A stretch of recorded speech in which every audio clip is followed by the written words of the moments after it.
I wanted to talk about the record box from Pioneer. Even though it's a really useful tool and I got around to using it, for some people who, cross over from, a different ecosystem, it doesn't even matter.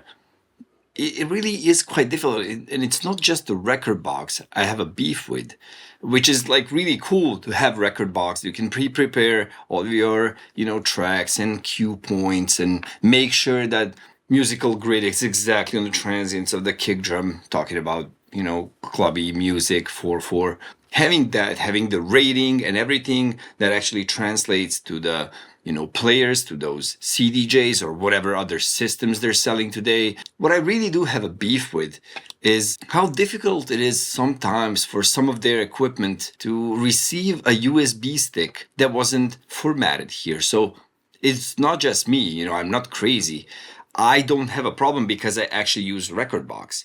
But if you're not using Rekordbox, you might run into a problem. So imagine you get to a gig, you have your USB stick with like all of your music on it, might be MP3s, might be WAV files, whatever. And you get there, you plug it in, doesn't see it.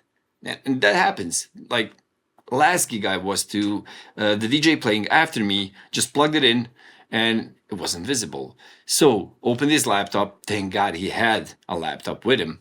And not everybody does all the time. So opened his laptop, formatted the USB stick, copied the music all over again. Of course, not using Rekordbox, just normally. And didn't see the USB stick. Okay, let's try special formatting. Doesn't see it.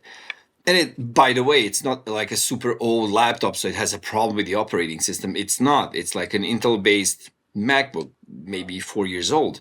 So try to format again, didn't work. So I said, okay, listen, I have a couple of backup sticks. Like, just take one of mine that was in a CDJ and just like copy your music over to this stick. It's already formatted the way it should be formatted. It's actually visible on the CDJ from Pioneer. So use this one, like plug this into your computer, copy over the music. And he did. We plugged it into the CDJ and it's not being seen. So how is that possible? Like, how is it possible that it's so picky around all of those, formatting rules? And how is it possible that it's an equipment where, I mean, honestly, we have the exFAT or NTFS or all of those formatting systems exist for such a long time. It's insane that a CDJ, that an equipment based off of a computer chip as well, cannot read all of them. Has to be FAT32, has to be something special. And then to actually get that kind of a, formatting for your USB stick, which is probably like, huge. Today you can buy really huge USB. And I have to have some special kind of knowledge to actually format it that way. So I have to and look at this. It's constantly like, trying to get me to buy whatever they're selling. And I do understand that, it's a company. They are trying to make money. So I guess that the hardware is not making enough money, selling those CDJs is not making enough money. So they're trying to make, another revenue off of whatever. Let me just make sure this never happens again. This never pops up on me again. So they're probably, trying to add more revenue streams and trying to sell you on those plans they have with like a backup cloud storage. And I guess their new equipment can access those directly off your cloud when you log in or whatnot. And maybe I'm crazy, but I understand if a company like Apple or whatnot, or Pioneer is trying to protect their ecosystem by putting all of these obstacles for you to stay within it. And I completely get that. It's protecting the possibly huge investment they have in, R&D and whatnot in their products. How about not making it hard to get into the ecosystem? How about making it easy to transfer whatever you have in any other organizing software like Tractor or whatever else into Rekordbox? How about making that happen? And as I said, if I'm crazy, if that's a possibility that already exists, please let me know. Is this something that we can do? Is this something that is, what is this? Display track suggestion. So this is a new version of Rekordbox that I haven't seen so far. So this is my Beatport, which I can, log into yeah, I see that I have normal browsers. Okay, what I'm trying to say is this. For somebody who's trying to just, be a DJ, and they don't know what they're going to run into next time they, get to a gig. So maybe they need to use Tractor. Maybe they need to use their own laptop with it, with a controller. Maybe they have to use CDJs. Maybe those CDJs are going to be Pioneer. Maybe not. Depends. Not all venues are going to buy the same thing. And honestly, they shouldn't. Like, why should a type of equipment be like the standard that makes it so that that certain producer is not going to push any further? Why would they?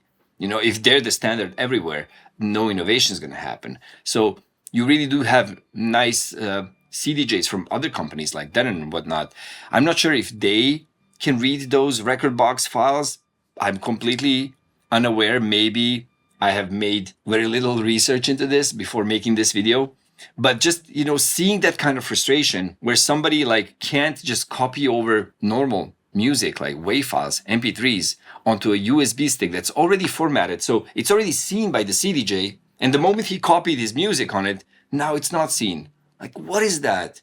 What is that? The CDJ was an older one, like I think a Nexus 2000, but not the version 2, just like Nexus 2000.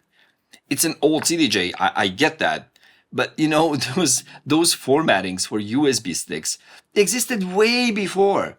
And it was just horrible seeing that poor DJ like squirm and not being able to, play his music. So yeah, what I have a beef with is it's entirely like too difficult. Even though it's an industry standard, I don't think it should be. I don't think any of that should be.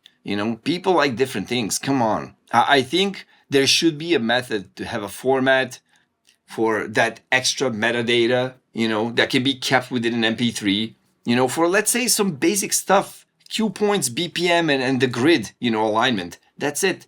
That's not too much data. That's kilobytes, probably. Why not just add that metadata to an MP3 or add that metadata as an XLS file, whatever else, that would be compatible with anybody. Yeah, as I said, I get protecting the ecosystem. But, that formatting problem is horrible. Like being able to maybe import. Let me see if there is an import. Import what? Track, folder, playlist. And if I want to import a playlist, yeah, it's an M3U playlist. So none of that data would be in there if it wasn't a Pioneer playlist.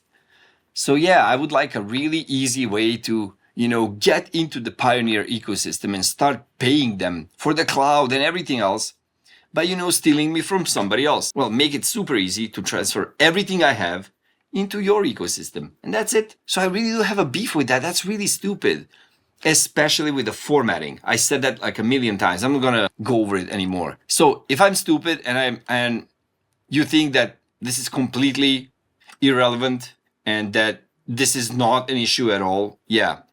Like, please say so. Yeah, I'll gladly make a correction video and say that I was stupid, didn't do enough research, and I'll just leave both of those online just to show what a jackass I am, being angry at something that is not an issue at all. Thanks.